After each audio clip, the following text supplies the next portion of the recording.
So as we all know, that US blockade of Iran's ports took effect last night at 6 p.m. our time. President Trump warning that any Iranian fast attack ship caught trying to approach the blockade would be, in his words, immediately eliminated. Now, Iran has suggested this morning it would retaliate. It said it would target Gulf ports. But so far, the ceasefire still holds, of course, apart from Lebanon. Now, dozens of countries are going to convene a summit later on this week on the situation in that waterway. It's led by France and Britain.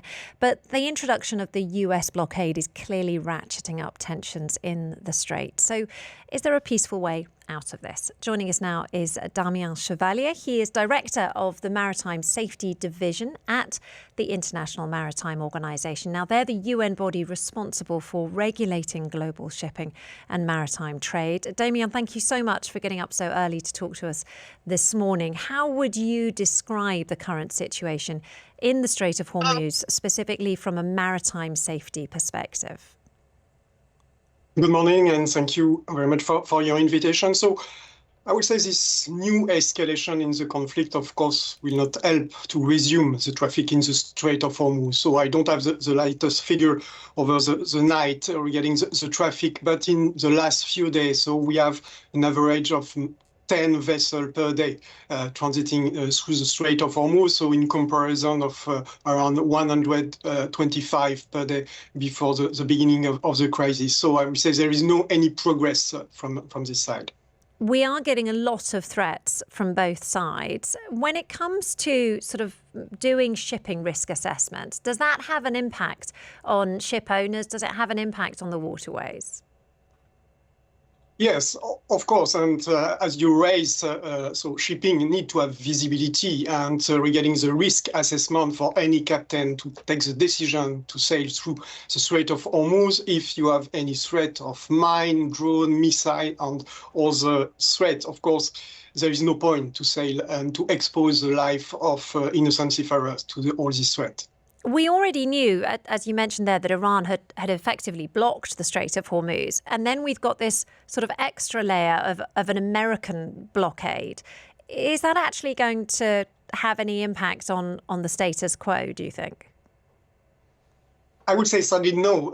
It's really the statu quo regarding the situation of shipping, and the only way to have any progress is to have de-escalation, discussion and diplomacy regarding and discussion with all the part of this conflict. Now, we know that Iran is looking to potentially impose tolls or restrictions on vessels that are actually passing through the strait. What does international maritime law say about control of waterways such as these?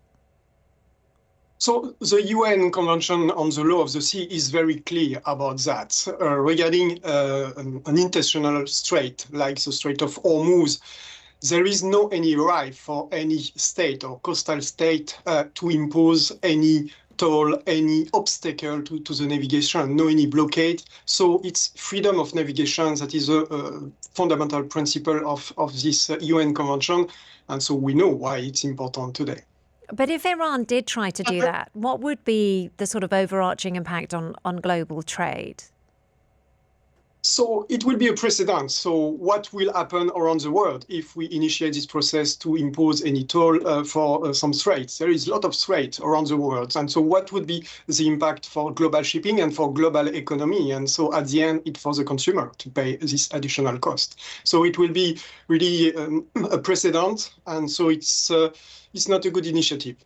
I know that there are talks, hopefully underway, in just a few days' time. Just later this week, there's going to be a summit led by France and Britain. Is the IMO involved in that as well?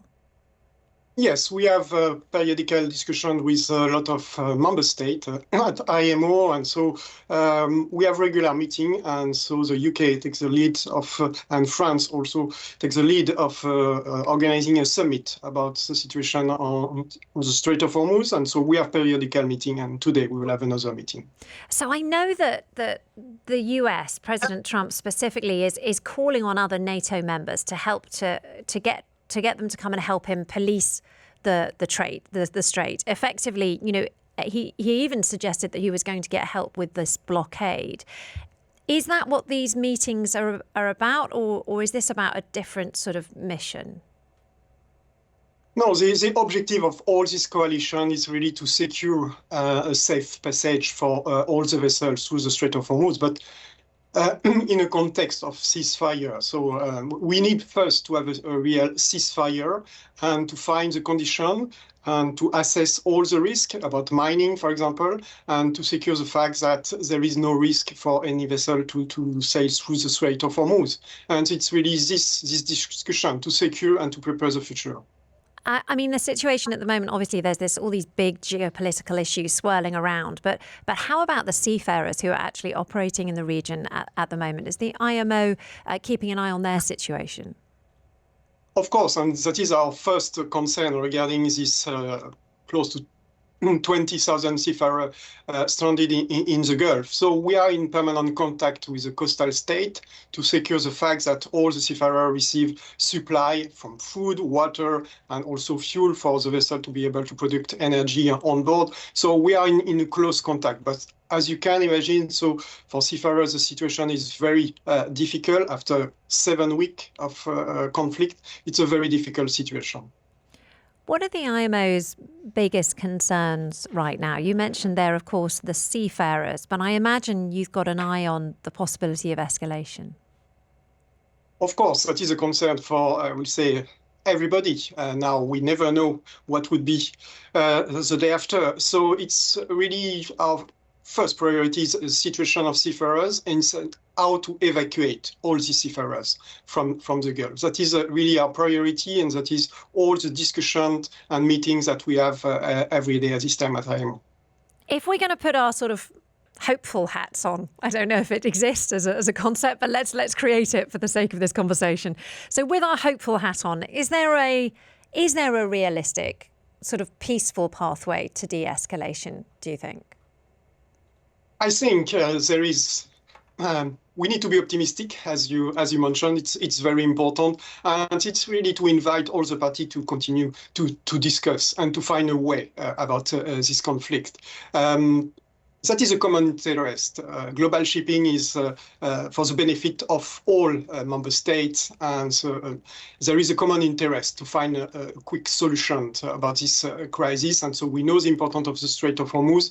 That is a common interest. So we have to stay optimistic on the fact that all the parties will continue to discuss, and so we will find a solution to reopen the Strait of Hormuz and to guarantee this freedom of navigation that is very important for the global economy. Damien Chevalier, thank you so much for your time. Really appreciate it. Director of the Maritime Safety Division at the International Maritime Organisation. That's a UN body. Thanks for your time.